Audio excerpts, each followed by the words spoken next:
बिस्मिल्लाहिर्रहमानिर्रहीम। अस्सलाम वालेकुम dear students, welcome to my YouTube channel once again. आज हम प्रॉपर्टीज़ ऑफ वाटर को डिस्कस करने जा रहे हैं, चैप्टर 2।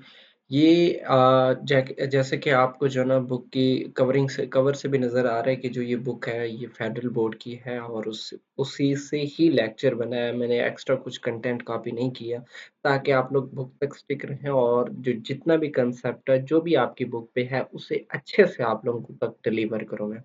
क्योंकि बाज़ औक़ात बच्चा वहाँ से याद करता है तो फिर जो हमारा लेक्चर होता है और बच्चे की जो बुक की जो वर्डिंग है वो बहुत डिफरेंट हो जाती है, जिसकी बेस पे बच्चा तंग होता है।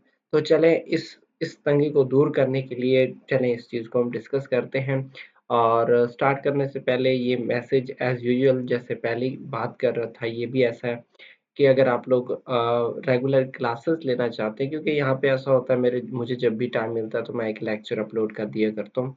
तो अगर आप रेगुलर क्लासेस जॉइन करना चाहते हैं तो आप लोग जो है ना मेरे व्हाट्सएप नंबर पे राब्ता कर सकते हैं। बाकी सारी डिटेल आपको यहाँ पे दी हुई है। तो चलें हम अपने टॉपिक को डिस्कस करते हैं।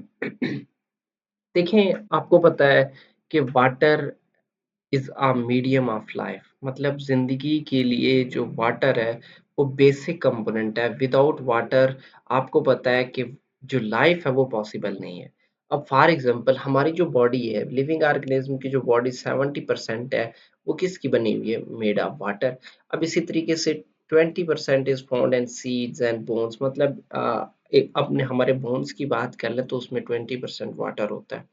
अब 85 to 90% is found in our brain cells. Actually हमारा जो सेरिब्रम है तो that is made up of water.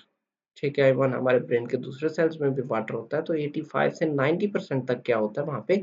Water होता है। ये सेरिब्रम आपको इस डायग्राम में दिखाई भी दे रहा है। अब next 99% is the making the body of jellyfish. Jellyfish की जो बॉडी है वो 99% वाटर से बनी हुई है। 1% जो है ना दूसरा उसका जो जेनेटिक बाकी सारी चीजें हैं, तो 99% that is made up of water. ठीक है, तो चले आगे चलते हैं। आगे प्रॉपर्टीज ऑफ वाटर है कि वाटर की कौन कौन सी प्रॉपर्टीज हैं जो आपकी बुक में दी हुई है, वन बाय वन डिस्कस करेंगे। सबसे पहले जो है ना हम डिस्कस करेंगे हाई पोलैरिटी को।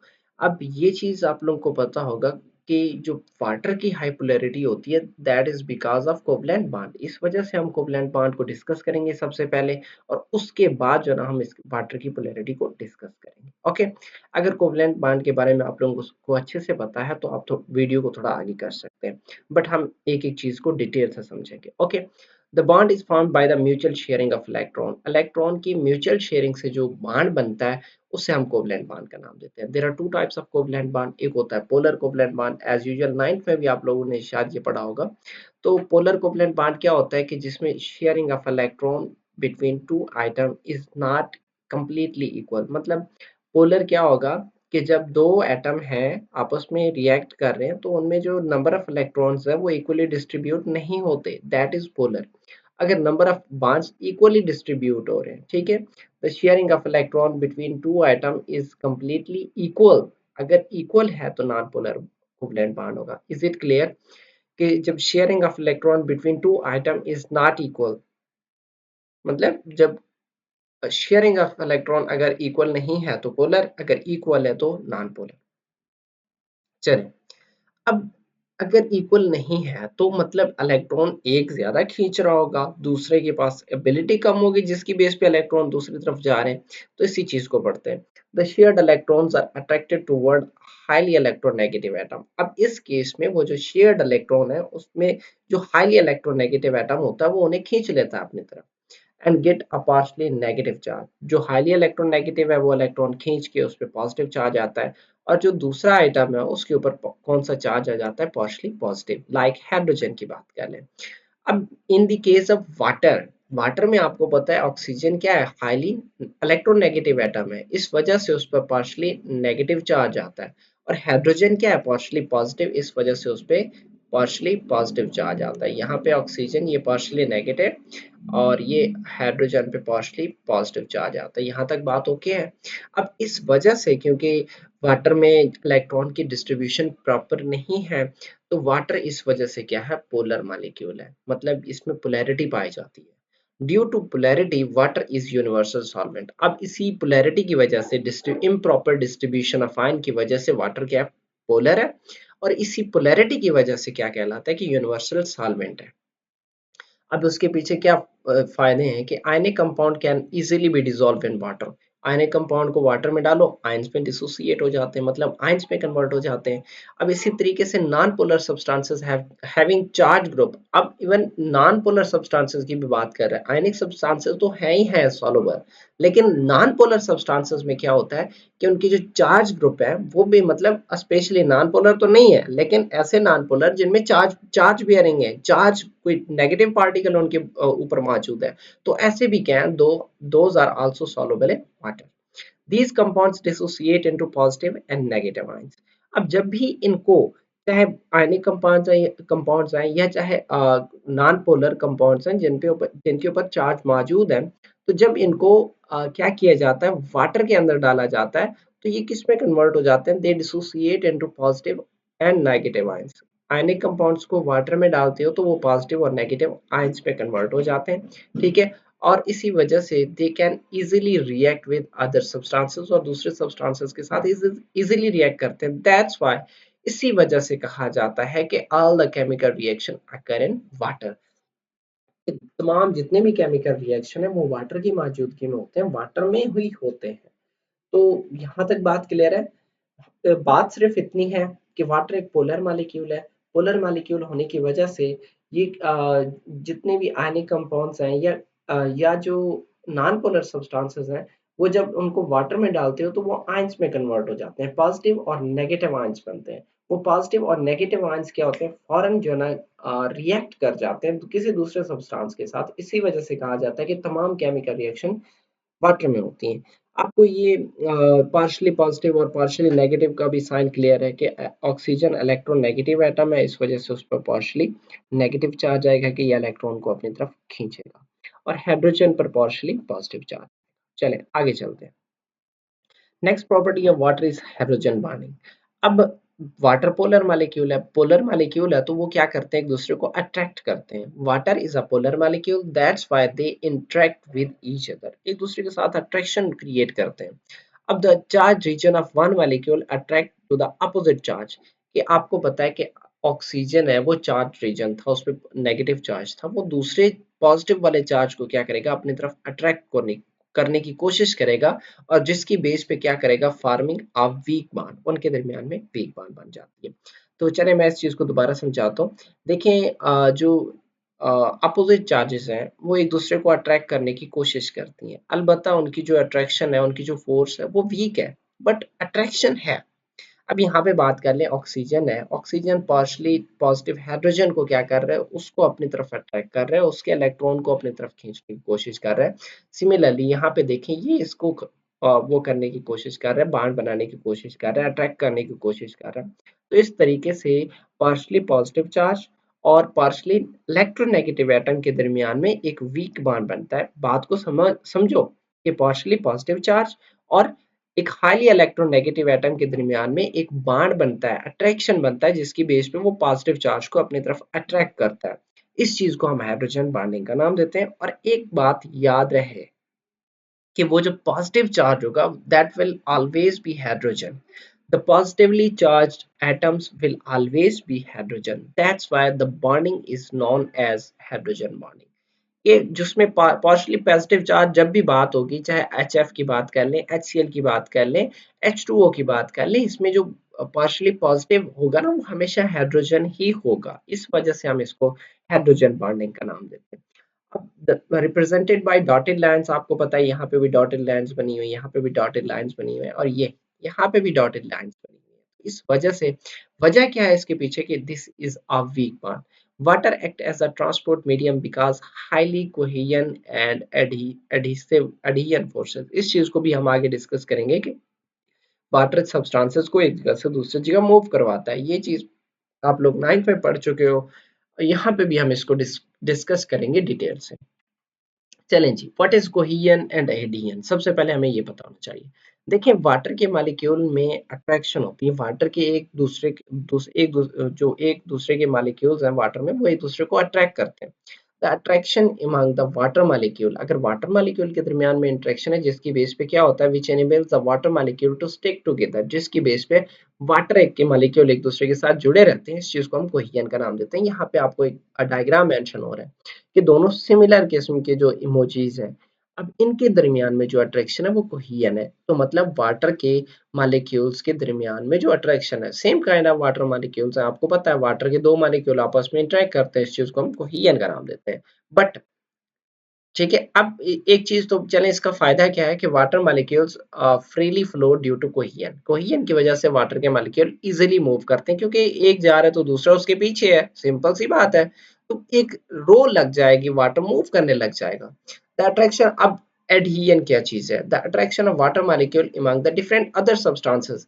अब देखें यहाँ पे एक इमोजी ब्लू टाइप है और दूसरा ग्रीन है, तो डिफरेंट टाइप्स ऑफ इमोजीज हैं, जब इनके दरमियान में मतलब वाटर का किसी दूसरे सब्सटेंस के साथ रिएक्ट होगा, तो उस चीज को हम किसका नाम देंगे, एडहियन का नाम देंगे। Is it okay?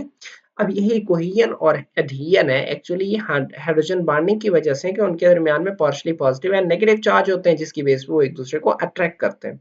अब हाइड्रोजन बॉन्डिंग किसके दरमियान में, वाटर और वाटर के मॉलिक्यूल में होती है ना, तो वजह क्या है, उस चीज को हम कोहेजन भी कहते हैं।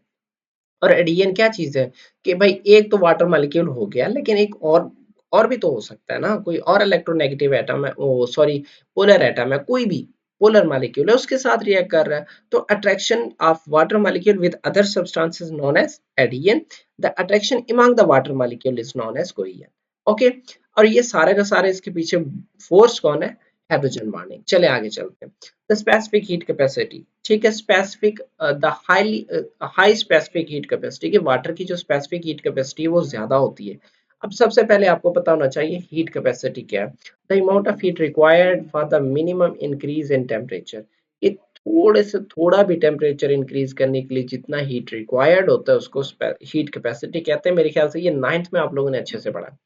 अब आगे क्या चीज है, specific heat capacity, the number of calories required to raise the temperature of 1 gram of water up to 1 degree Celsius. ये 10 नहीं है, 10 नहीं है एक्चुअली, वो मुझे ऊपर वाला ये साइन मिला नहीं है, तो इस वजह से मैंने 10 लिखा हुआ नजर आ रहा है। Okay, what is specific heat capacity? The number of calories required to raise the temperature of 1 gram of water up to 1 degree Celsius, के भाई 1 ग्राम पानी है, उसका 1 दर्जे, उसका 1 डिग्री सेल्सियस उसका टेम्परेचर बढ़ाना है, उसके लिए जितनी कैलोरीज चाहिए वो उसकी क्या होगी, स्पेसिफिक हीट कैपेसिटी होगी।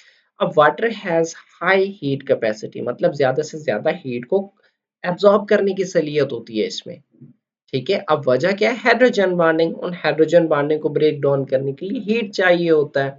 ठीक है, तो इस वजह से जितनी हीट दोगे तो वाटर को ज्यादा हीट चाहिए, that's why water has high heat capacity.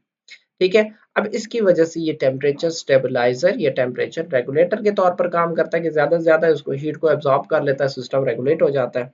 अब यही चीज क्या है, this protect the living organism in sudden thermal changes, फॉरन जब बहुत सारी टेम्परेचर चेंजेस आती हैं तो वाटर को टेम्परेट होने में, गर्म होने में या कूल डाउन होने में टाइम लगता है, तो इसकी वजह से जो लिविंग ऑर्गेनिज्म है वो सडन चेंजेस में सरवाइव कर पाती हैं। This is the benefit of water. Okay, आगे चलते हैं। आगे है हाई हीट ऑफ वेपोराइजेशन, मतलब बहुत ज्यादा हीट देना पड़ता है तो ही वेपर जाके बनते हैं, सिंपल वर्ड में समझा रहा हूँ। High heat of vaporisation, the amount of heat required to convert unit mass of liquid into gaseous form, कि भाई वाटर है, वाटर को आपने वेपर्स में कन्वर्ट करना है, इसके लिए कितनी हीट चाहिए होगी, कितनी अमाउंट हीट रिक्वायर्ड है, the amount of heat required to raise the temperature, sorry, to convert a unit mass of liquid into gaseous form. High heat of vaporisation, water की जो हीट होती है वो, मतलब हीट ऑफ वेपोराइजेशन है वो high है, ज्यादा से ज्यादा हीट चाहिए इसको। The number of calories absorb पर ग्राम वेपराइज, मतलब जब 1 ग्राम वेपराइज्ड होता है तो उस दौरान जितने भी किलो कैलोरीज अपटेन होते हैं, इस चीज को हाई हीट ऑफ वेपराइजेशन कहते हैं। और कितने कैलोरीज एब्जॉर्ब होते हैं, 574 कैलोरीज पर ग्राम, 1 ग्राम को वाइपर्स में कन्वर्ट करने के लिए 574 calories energy चाहिए। The high heat of vaporization means a lot of heat can be removed from a body with minimal loss of water. कि भाई ज़्यादा से ज़्यादा हीट को बॉडी से रिमूव किया जा सकता है अगर इसकी हीट ऑफ वेपराइजेशन ज़्यादा है, मतलब वेपर्स में कन्वर्ट होने के लिए ज़्यादा एनर्जी चाहिए, ज़्यादा हीट चाहिए। वो हीट आपको पता है आपकी बॉडी से निकलेगा।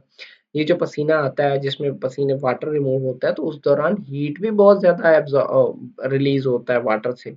वाटर में होता है जो बाहर रिलीज़ होता है, तो इस वजह से हमें ठंडक फ़ील होती है क्योंकि ज़्यादा से ज़्यादा हीट रिमूव हो जाता है।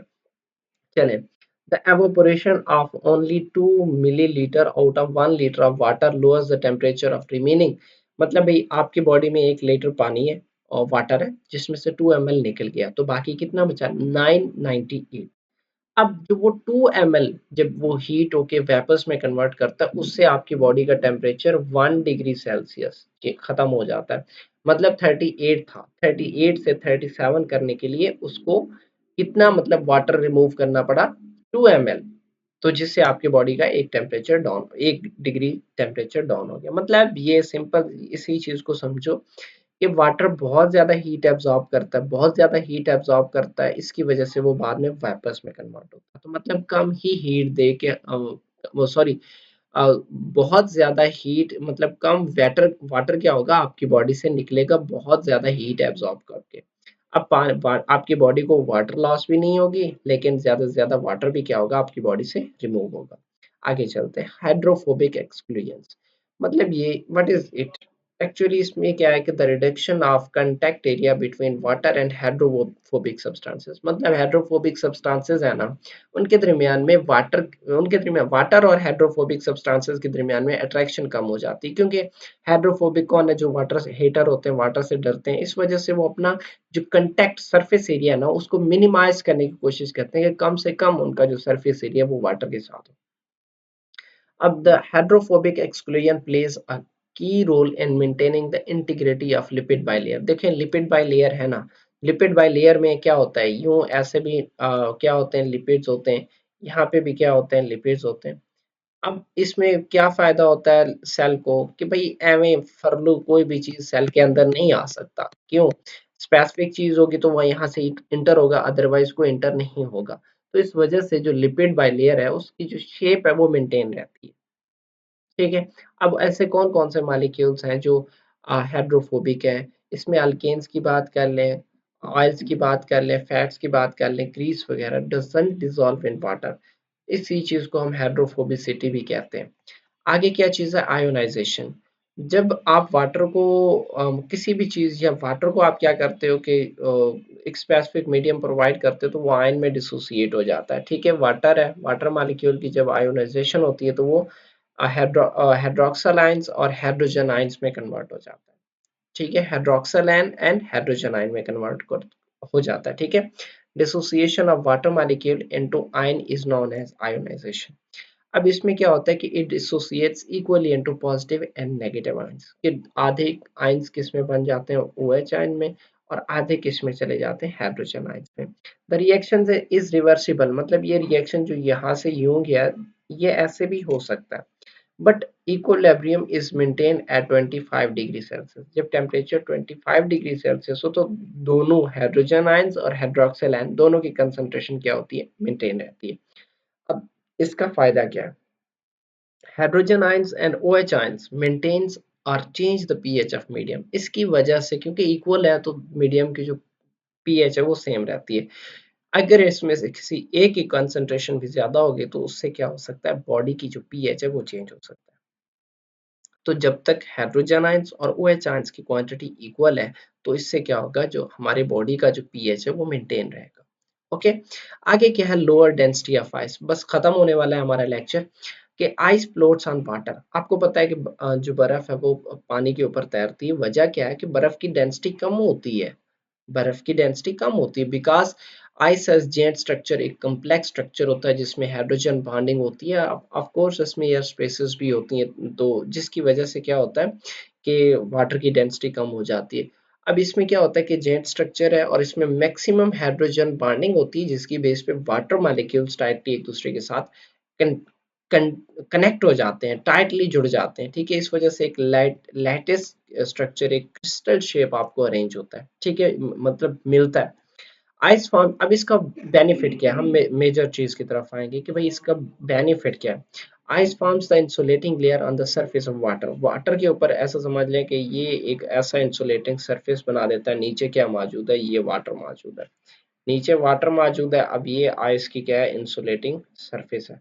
अब वाटर में जो जितने भी फिशेस वगैरह हैं, ठीक है, जितने भी फिशेस वगैरह वो सरवाइव कर रही हैं, तो क्योंकि अब आइस है, आइस टेम्परेचर रेगुलेटर के तौर पर काम करता है, इंसुलेशन के तौर पर काम करता है, इस वजह से नीचे का टेम्परेचर चेंज नहीं होगा, जो लिविंग ऑर्गेनिज्म है वो सरवाइव करेंगे। Ice forms insulating layer on the surface of water. Water के ऊपर उसने एक इंसुलेटिंग सरफेस बना दिया। अब ये हीट को एब्जॉर्ब करेगा, which protect the aquatic living organism. और ये आपको पता है इक्वेटिक लिविंग ऑर्गेनिज्म को प्रोटेक्ट कर रहे हैं कैसे, इन सडन वेदर चेंजेस। भाई सडन वेदर चेंजेस आ गए, भाई पानी ऐसा समझ लें कि वाटर है, भाई टेम्परेचर फुल ड्रॉप हो गया जिससे आइस बन गई। अब आइस, उस आइस से जो हीट है वो नीचे तो नहीं जाएगी, क्यों, क्योंकि वो आइस ही तो हीट अब्जॉर्ब कर रही है सारी, तो नीचे नहीं जाएगी। जब नीचे हीट नहीं जाएगी तो वो लिविंग ऑर्गेनिज्म क्या होंगे, प्रोटेक्टेड होंगे। ठीक है, तो ये था हमारा आज का लेक्चर।